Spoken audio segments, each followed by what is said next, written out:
Hi everyone. భారతదేశ చరిత్రలో మౌర్య సామ్రాజ్యం పతనానంతరం విదేశీయులు భారతదేశం మీద దండయాత్ర చేసి కొంతకాలం పరిపాలించడం జరిగింది. వారు ముఖ్యంగా శకులు, పార్థియన్లు, శుంగులు, కాన్వులు, అలాగే కుషానులు.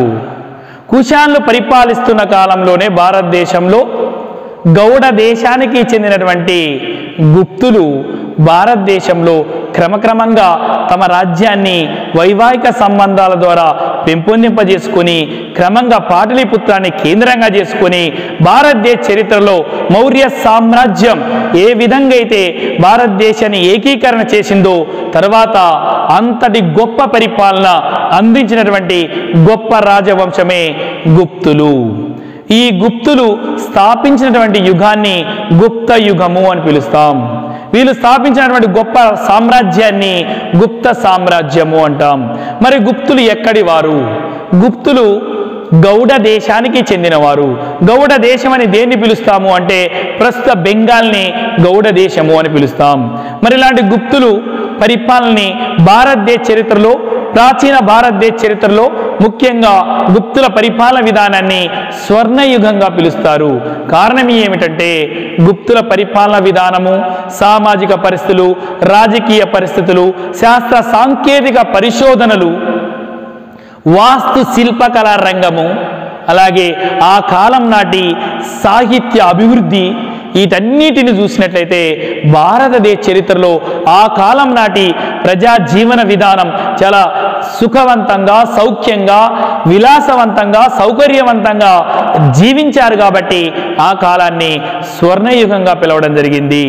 అలాంటి గొప్ప స్వర్ణయుగాన్ని అందించినటువంటి గుప్తుల పరిపాలన విధానం గురించి తెలుసుకోవడానికి ప్రధానమైనటువంటి ఆధారాలు ఏమిటి అంటే ప్రధానంగా రెండు రకాల ఆధారాలు ఉన్నాయి. ఒకటి పురావస్తు ఆధారాలు, రెండు సాహిత్య ఆధారాలు, అలాగే విదేశీ ఆధారాలు కూడా ముఖ్యంగా గుప్తుల యొక్క పరిపాలన విధానం గురించి మనకి తెలియజేసేటువంటి ప్రధానమైనటువంటి ఆధారాలు. మరి అలాంటి గుప్తుల పరిపాలన విధానం గురించి తెలియజేసేటువంటి పురావస్తు ఆధారాలు ఏమిటి? పురావస్తు ఆధారాల్లో ప్రధానంగా శాసనాలు, ఇన్స్క్రిప్షన్స్. ప్రధానంగా ఇందులో ముఖ్యంగా అలహాబాద్ ఇన్స్క్రిప్షన్, దీన్ని అలహాబాద్ ప్రశస్తి అంటాము. ఈ అలహాబాద్ ప్రశస్తిని రచించినటువంటి గొప్ప కవి హరిసేనుడు. ఈ హరిసేనుడు ఎవరు అంటే సముద్రగుప్తుడి యొక్క సర్వసేనాధిపతి. అలహాబాదు స్తంభ శాసనాన్ని సముద్రగుప్తుడి యొక్క సర్వసేనాధిపతి ఆ కాలం నాటి సముద్రగుప్తుడి యొక్క ఉత్తర దేశ దండయాత్రలు, దక్షిణ భారతదేశ దండయాత్రలు, ఆటవిక రాజ్యాలపై దండయాత్రలు, అదేవిధంగా హిమాలయ రాజ్యాలపై సముద్రగుప్తుడు ఏ విధంగా దండయాత్ర చేశాడు, వాటిని ఆక్రమించాడు, వాటిని గెలుపొందాడు, అలాగే ఆ రాజ్యాలని ఆ రాజులకే ఎలా అప్పజెప్పాడు అనేటువంటి అంశాలని మనకు అలహాబాద్ స్తంభ శాసనము తెలియజేస్తుంది. ఆ కాలం నాటి గుప్తుల పరిపాలన విధానం నాటి, గుప్తుల పరిపాలన కాలం నాటి పరిస్థితుల గురించి సమగ్రంగా విశ్లేషణాత్మకంగా వివరించే గొప్ప శాసనమే అలహాబాద్ స్తంభ శాసనము. తర్వాత ఉదయగిరి శాసనము, అలాగే మండాసోర్ శాసనము కూడా ముఖ్యంగా గుప్తుల కాలం నాటి మత పరిస్థితుల గురించి తెలియజేస్తున్నాయి. మండాసోర్ శాసనము గుప్తులు వైష్ణవ మతాన్ని అనుసరించారు. వాళ్ళ కాలంలో త్రిమూర్తి విధానము బాగా అవలంబించడం జరిగింది. వీళ్ళ కాలంలో వైష్ణవ మతం బాగా వ్యాపింపజేయటమే కాకుండా గుప్తులు కూడా వైష్ణవ మతాన్ని అనుసరించారు అని తెలియజేసేటువంటి గొప్ప శాసనమే మండాసోర్ శాసనము.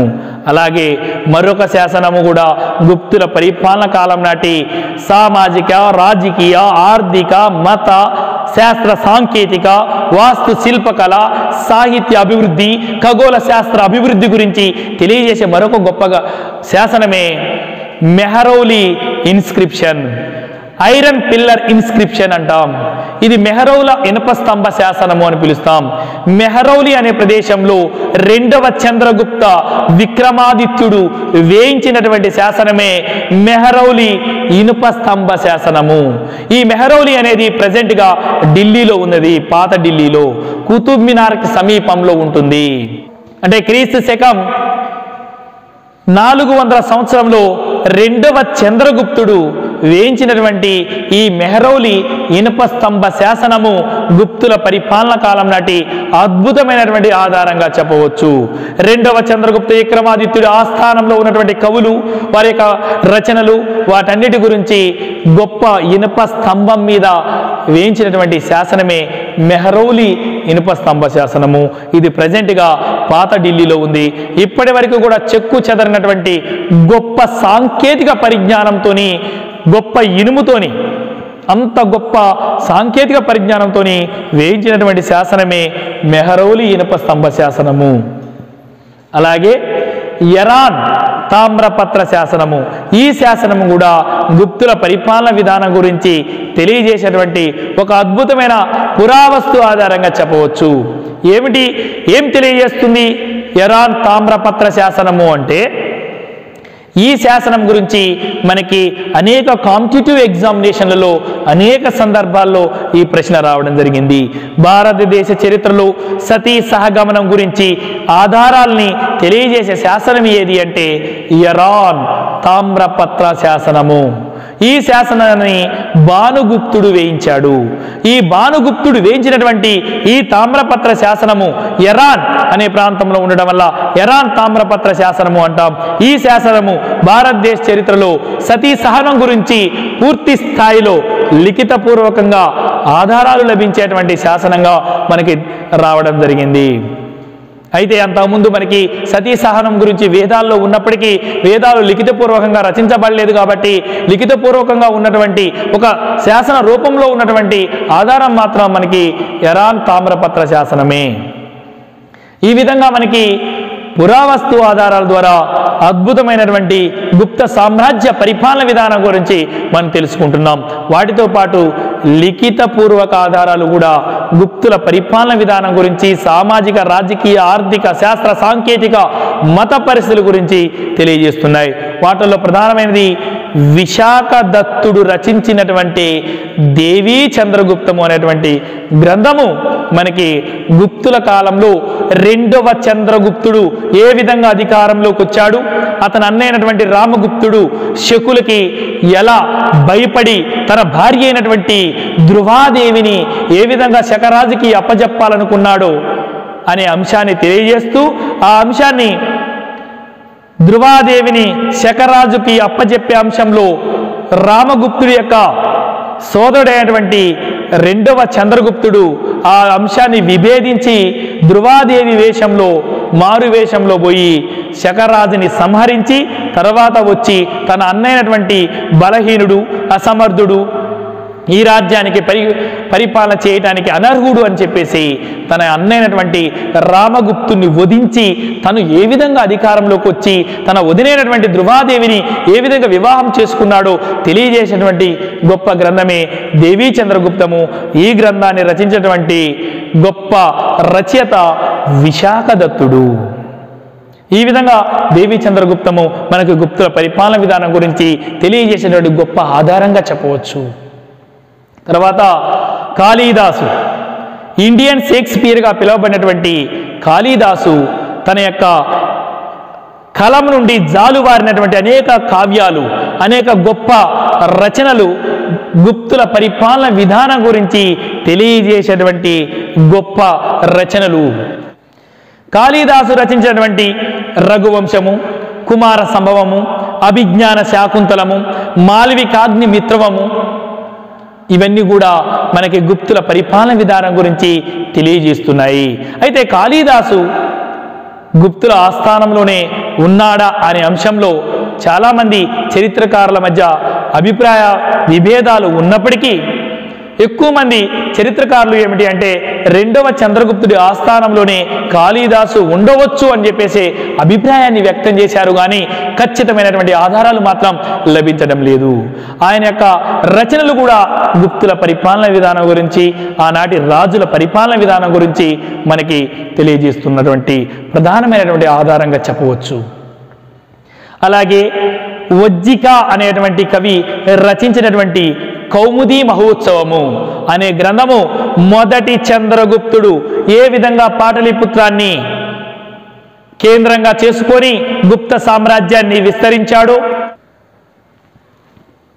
కౌముది మహోత్సవమైనటువంటి గ్రంథము మొదటి చంద్రగుప్తుడు ఏ విధంగా పాటలీపుత్రాన్ని కేంద్రంగా చేసుకొని గుప్త సామ్రాజ్యాన్ని స్థాపించాడో మనకి తెలియజేసేటువంటి ప్రధానమైనటువంటి గ్రంథము కౌముది మహోత్సవము.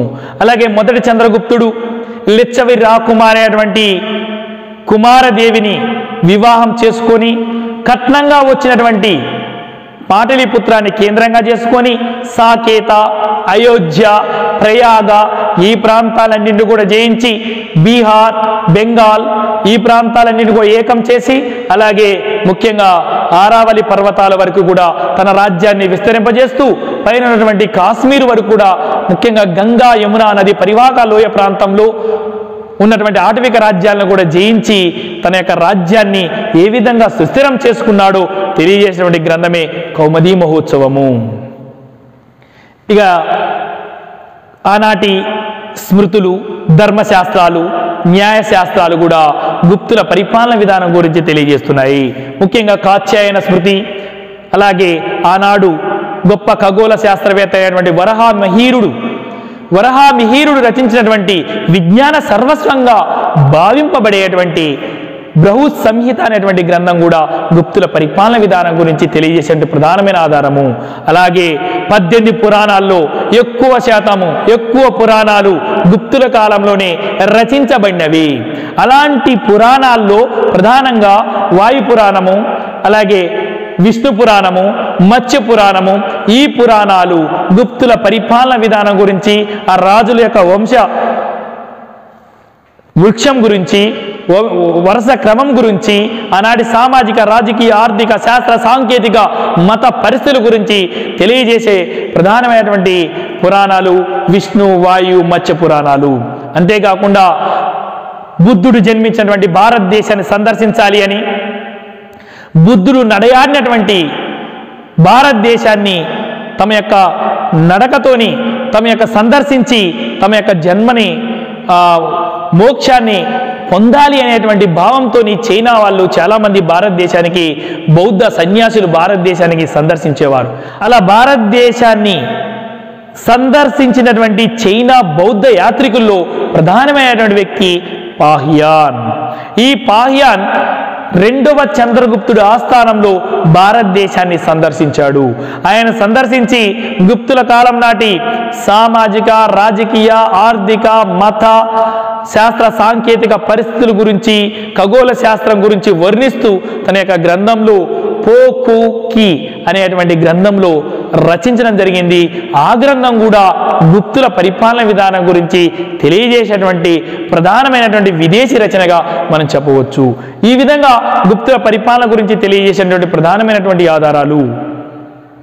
ఇక మరి ఇలాంటి ఆధారాలతో మరి గుప్త వంశ మూల పురుషుడు ఎవరు, గుప్త సామ్రాజ్యాన్ని స్థాపించిన రాజు ఎవరు అంటే ముఖ్యంగా గౌడ దేశము అంటే బెంగాల్ని కేంద్రంగా చేసుకొని స్థాపించబడినటువంటి గౌడ దేశానికి చెందినటువంటి మొట్టమొదటి పాలకుడు అంటే గుప్తుల యొక్క మూల పురుషుడు ఎవరు అంటే శ్రీగుప్తుడు.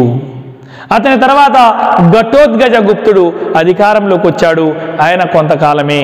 తర్వాత పాటలీపుత్రాన్ని తన కట్న కానుకగా తీసుకొని దాన్ని కేంద్రంగా చేసుకొని గుప్త శకాన్ని, గుప్త ఎరాని స్థాపించినటువంటి గొప్ప పాలకుడే మొదటి చంద్రగుప్తుడు. ఈయనే నిజమైనటువంటి గుప్త సామ్రాజ్యాన్ని స్థాపించినటువంటి పాలకుడుగా మనం చెబుతాము. గుప్త సామ్రాజ్యంలో మొట్టమొదటి పాలకుడుగా నిజమైన వంశాన్ని స్థాపించినటువంటి, నిజమైన గుప్త సామ్రాజ్యాన్ని స్థాపించినటువంటి పాలకుడిగా మనం మొదటి చంద్రగుప్తుని చెప్పుకుంటాం. ఈయన పరిపాలన కాలం క్రీస్తకం 320 నుంచి 335 వరకు ఈయన సుమారు 15 సంవత్సరాల పాటు పరిపాలన చేశాడు. ఈయన సాకేత, ప్రయాగ, అయోధ్య ఈ ప్రాంతాలతో పాటు బెంగాల్, బీహార్ అలాగే నర్మదా నది వరకు తన యొక్క రాజ్యాన్ని విస్తరింపజేసి తన అద్భుతమైనటువంటి పరిపాలన యంత్రాంగాన్ని, అద్భుతమైన పరిపాలనని అందించినటువంటి గొప్ప పాలకుడే మొదటి చంద్రగుప్తుడు. ఈయనే నిజమైనటువంటి గుప్త రాజ్య స్థాపకుడిగా పిలవడం జరిగింది. ఈయన బతికుండగానే తన యొక్క కుమారుల్లో సమర్థుడైనటువంటి సముద్రగుప్తుణ్ణి తన తర్వాత వారసుడిగా నియమిస్తాను అని చెప్పేసి తన సామంత రాజులందరినీ కూడా పిలిచి, అలాగే తమ యొక్క మంత్రుల్ని, తమ యొక్క మంత్రి మండలిని మొత్తాన్ని కూడా సమావేశపరిచి వాళ్ళ ఆధ్వర్యంలో ఆయన తన పెద్ద కుమారుని కాకుండా వేరే కుమారుడైనటువంటి, అంటే రెండవ కుమారుడిగా ఉన్నటువంటి, అంటే తనకు ఉన్నటువంటి అనేక మంది భార్యల్లో ఒక కుమారుడైనటువంటి సముద్రగుప్తుణ్ణి తన వారసుడిగా ప్రకటించడం జరిగింది. దాన్ని సవాలు చేసినటువంటి పాలకుడు తన యొక్క పెద్ద కుమారుడు కచ అనేటువంటి వ్యక్తి ఉంటాడు.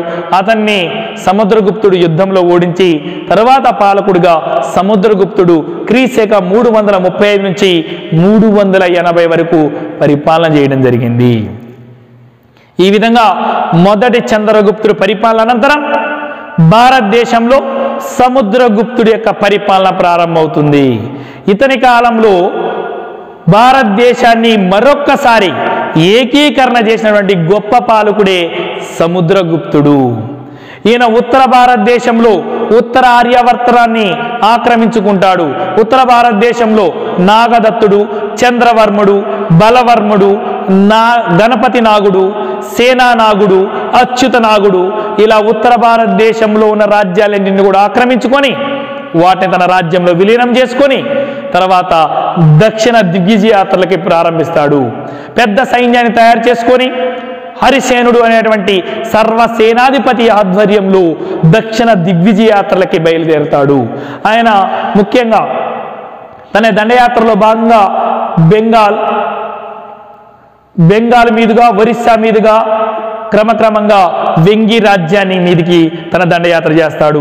వెంగి పాలకుడు అప్పుడు హస్తివర్మని ఓడించేసి, అలాగే నెక్స్ట్ కంచి పాలకుడైనటువంటి విష్ణుగోపుని ఓడించేసి, అలాగే పాలకుడైనటువంటి ఉగ్రసేనుని ఓడించేసి, తర్వాత గిరికొట్టూరు స్వామిదత్తుడు, పిష్టపురం మహేంద్ర, మహాకాంతార వేగ్రరాజు, కోసల మహేంద్రవర్మ వీళ్ళందరినీ కూడా దక్షిణ దిగ్విజయ యాత్రలో భాగంగా, దక్షిణ భారతదేశ దండయాత్రలో భాగంగా దక్షిణ భారతదేశం మొత్తాన్ని కూడా ఆక్రమించుకుంటాడు. ఆ రాజులందరిని కూడా ఓడించి మళ్ళీ ఆ రాజులందరికి కూడా క్షమాభిక్ష పెట్టి వారి రాజ్యాల్ని వాళ్ళకి అప్పచెప్పి వారిని సామంతులుగా చేసుకొని తన పరిపాలన ప్రారంభిస్తాడు. ఇలా దక్షిణ దిగ్విజయ యాత్రలో భాగంగా దక్షిణ భారతదేశాన్ని, ఉత్తర దండయాత్రలో భాగంగా ఉత్తర భారతదేశాన్ని, అలాగే గిరిజన రాజ్యాలను కూడా ఆటవిక రాజ్యాల్ని ఆక్రమించుకొని, అలాగే నేపాల్లో ఉన్నటువంటి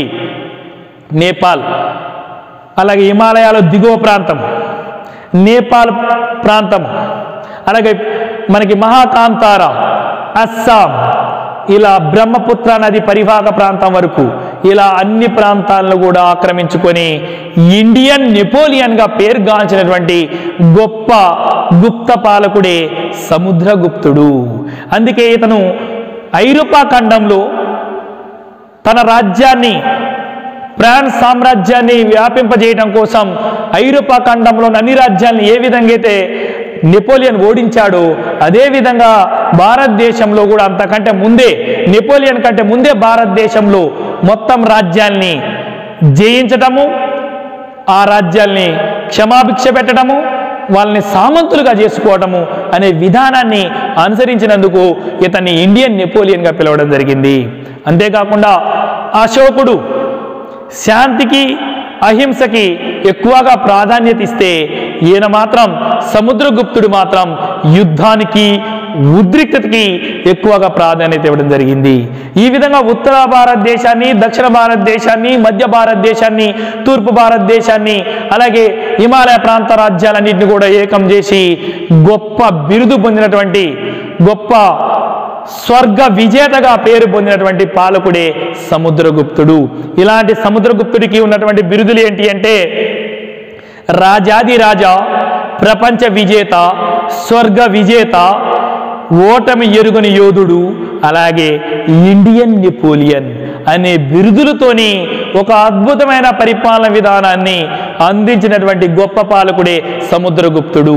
అంతేకాకుండా సముద్రగుప్తుడు యుద్ధంలో విజయాలు సాధించడమే కాకుండా ఆంతరంగికంగా తన రాజ్యాన్ని ఎప్పటికప్పుడు పరిపాలన వికేంద్రీకరణ చేసుకుంటూ పరిపాలనలో సమర్థవంతమైనటువంటి పాలకుల్ని నియమించుకుంటూ మంచి పరిపాలన యంత్రాంగాన్ని ఏర్పాటు చేస్తూ ఒక గొప్ప గూఢాచారి విధానాన్ని ఏర్పాటు చేస్తూ పరిపాలనని సమర్థవంతంగా నిర్వహించినటువంటి పాలకుడే సముద్రగుప్తుడు. అందుకే సముద్రగుప్తుడి యొక్క గొప్ప పరిపాలన చూసి ఆ కాలం నాటి ప్రజలు, ఆ కాలం నాటి సామంతులు, ఆ కాలం నాటి రచయితలందరూ కూడా అతన్ని స్వర్గ విజేతగా పిలవడం జరిగింది. అంతేకాకుండా ఆయన ఏ ఒక్క యుద్ధంలో ఓటమి పాలు కాలేదు కాబట్టి అతన్ని ఎదురులేని యోధుడిగా పిలవడం జరిగింది. 8 రకాల నాణాలని ముద్రించి అందులో ప్రామాణిక రకము, విలుకాడి రకము, అలాగే పులితో ఉన్నటువంటి రకము, అలాగే అశ్వంతో ఉన్నటువంటి రకాలు, ఇలా ప్రధానంగా 4 రకాలతోని బంగారు నాణాలని ముద్రించినటువంటి పాలకుడే సముద్రగుప్తుడు. అంతేకాకుండా ఈయన స్వయంగా కవి కాబట్టి సముద్రగుప్తుడికి ఉన్నటువంటి మరొక బిరుదు ఏంటంటే కవిరాజు అని అతన్ని రచయితలందరూ కూడా పేర్కొనడం జరిగింది. ఆయన స్వయంగా వీణ వాయిస్తూ ఈయన స్వయంగా గొప్ప వీణ వాయిద్యుడు, అలాగే స్వయంగా కవి కాబట్టి గొప్ప సంగీతకారుడు, గొప్ప కవి కావడం వల్ల ఈయన అనేక మంది కవుల్ని పోషించాడు. అనేకంగా రకాలైనటువంటి వీణ వాయిద్యాల్ని ఈయన కాలంలోనే కనిపెట్టడం జరిగింది. అంతేకాకుండా సముద్రగుప్తుడు అనేక మంది కవుల్ని, సంగీతకారుల్ని, అలాగే మంచి శాస్త్ర సాంకేతిక పరిజ్ఞానానికి కావాల్సినటువంటి అనేక పరిశోధనలను కూడా సముద్రగుప్తుడి కాలంలో పెంపొందింపజేయడం జరిగింది, పోషించడం జరిగింది, అభివృద్ధి చేయడం జరిగింది. ఈ విధంగా సముద్రగుప్తుడు తమ రాజ్యంలో అద్భుతమైన పరిపాలన యంత్రాంగాన్ని ఏర్పాటు చేసి ఒక ప్రశాంతమైన వాతావరణంలో యుద్ధాలు చేసినప్పటికీ కూడా ప్రజలకి సుఖంగా, సౌఖ్యంగా, విలాసవంతంగా, సౌకర్యవంతంగా, ఆనందదాయకంగా జీవించడానికి కావలసినటువంటి పరిస్థితులన్నిటిని కూడా కల్పించినటువంటి గొప్ప పాలకుడే సముద్రగుప్తుడు. అందుకే ఆయన యుద్ధాలతో ఎప్పుడూ కూడా తన యొక్క జీవన విధానం కొనసాగినప్పటికీ కూడా ప్రశాంతత కోసం ఆయన అనేక రచనలు చేస్తూ అనేక రకాలైనటువంటి సంగీతాన్ని వింటూ వాటితో పాటు ప్రజలందరినీ కూడా కన్న బిడ్డల వలె చూసుకోవడం కూడా జరిగింది. అంతేకాకుండా ఈయన కాలంలో శ్రీలంక రాజు మేఘవర్ణుడు ఇతనికి అనేక బహుమానాలు పంపించి ఈయన పరిపాలన విధానానికి, ఈయన యుద్ధ వ్యూహాలకి ముగ్ధుడై ఆయన అనేక బహుమానాల్ని, అనేక కానుకలు పంపించేవాడు. అంతేకాకుండా శ్రీలంక నుంచి భారతదేశానికి వచ్చినటువంటి బౌద్ధ సన్యాసులకి ఆశ్రమాన్ని కల్పించడం కోసం వారికి అనేక రకాల నిర్మాణాలను కూడా సముద్రగుప్తుడు ఏర్పాటు చేయడం జరిగింది. ఈ విధంగా సముద్రగుప్తుడి కాలంలో ఒక అద్భుతమైనటువంటి పరిపాలన యంత్రాంగంతో పాటు ఒక అద్భుతమైనటువంటి పరిపాలన, ప్రజల జీవన విధానం, అలాగే ప్రజల జీవన విధానం కూడా పెరిగిపోయింది. ప్రజలు ఆనందదాయకంగా జీవించడం వల్ల, సుఖంగా, సౌఖ్యంగా జీవించడం వల్ల, శాస్త్ర సాంకేతిక రంగం పెరిగిపోవడం వల్ల, వ్యవసాయ రంగం అభివృద్ధి చెందడం వల్ల, అలాగే వర్తక వాణిజ్యాలు అద్భుతంగా ముందుకెళ్లడం వల్ల, విదేశాలతో మంచిగా వర్తక వాణిజ్యాలు నడవడం వల్ల ఆ కాలాన్ని స్వర్ణయుగంగా పిలవడం జరిగింది. ఈ విధంగా క్రీస్తు 380లో ఆయన పండు ముసలి అయిన వాడు అయ్యేంత వరకు తను జీవించి తన తర్వాత తన పెద్ద కుమారుడైనటువంటి రామగుప్తుడికి తన రాజ్యాన్ని అప్పజెప్పడం జరిగింది. సముద్రగుప్తుడి పరిపాలన తర్వాత రామగుప్తుడు కొంతకాలం పరిపాలనలో ఉంటాడు. రామగుప్తుడి కాలంలో శకుల దండయాత్ర జరుగుతుంది. ఆ శకరాజు సైన్యాన్ని చూసి భయపడిపోయిన రామగుప్తుడు శకరాజు పెట్టినటువంటి షరతుకి, అప్పుడే శకరాజు వాయు భారతదేశంలో మొత్తాన్ని కూడా ఆక్రమించుకొని ముఖ్యంగా బిఎస్ నదిని దాటి ఈ ప్రాంతంలో తన సైన్యాన్ని మోహరించి ఇక గుప్త పాటలీపుత్రం మీద దండయాత్ర చేద్దాం అనుకున్న సమయంలో ఒక వర్తమానాన్ని శకరాజు రామగుప్తుడికి పంపిస్తాడు.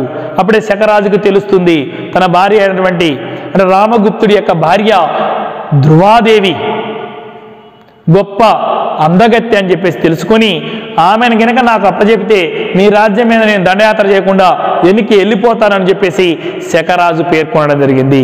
ఓకే అని చెప్పేసి ఆ సంధి షరతుకి ఒప్పుకొని రామగుప్తుడు తమ యొక్క భార్య అయినటువంటి ధ్రువాదేవిని అప్పజెప్పాలనుకుంటాడు. ఇది తెలుసుకున్నటువంటి అతని సోదరుడు రెండవ చంద్రగుప్తుడు ధ్రువాదేవి వేషంలో వెళ్ళి శకరాజు దగ్గరికి వెళ్ళి ఆయన్ని ఆ గుడారంలోనే సంహరించి తర్వాత మళ్ళీ ఇంటికి వచ్చి తన అన్నయ్యటువంటి రామగుప్తుణ్ణి చంపివేసి తన వదినైనటువంటి ధ్రువాదేవిని వివాహం చేసుకుని ఆ రెండవ చంద్రగుప్తుడే చంద్రగుప్త విక్రమాదిత్య అనే బిరుదుతోని 380లో మళ్ళీ పట్టాభిషేకం జరుపుకోవడం జరిగింది. ఈ విధంగా రెండవ చంద్రగుప్త విక్రమాదిత్యుడు క్రీశకం 380 నుంచి 414 వరకు గుప్త రాజ్యాన్ని పరిపాలించడం జరిగింది. ఈయన అనేక మంది కవులను పోషించడం జరిగింది. ఈయన మొదటి భార్య ధ్రువాదేవి, అలాగే నాగవంశానికి చెందినటువంటి కుబేర్ నాగ్ను కూడా వివాహం చేసుకుంటాడు. కుబేర్ నాగ్కి పుట్టినటువంటి కుమార్తె ప్రభావతి గుప్త, ఆమెని వాకటక రాజులకు ఇచ్చి వైవాహిక సంబంధాలు పెంచుకొని ఇలా వైవాహిక సంబంధాల ద్వారా కొన్ని యుద్ధాల ద్వారా శకులను ఓడించి ఆయన భారతదేశానికి వాయు భారతదేశం నుండి ముఖ్యంగా వాయు భారతదేశంలో శాంతిని నెలకొల్పినటువంటి పాలకుడే రెండవ చంద్రగుప్త విక్రమాదిత్యుడు. ఇతని కాలంలో వచ్చిన శకుల్ని సమూలంగా సంహరించి వాయు భారతదేశంలో ఉన్నటువంటి సరిహద్దుల్ని పటిష్టపరిచి భారతదేశంలో శాంతి భద్రతల్ని కల్పించినటువంటి గొప్ప పాలకుడే రెండవ చంద్రగుప్తుడు. అతన్ని విక్రమాదిత్య అనే బిరుదుతో పిలవడం వల్ల చంద్రగుప్త విక్రమాదిత్యుడు అని పిలవడం జరిగింది.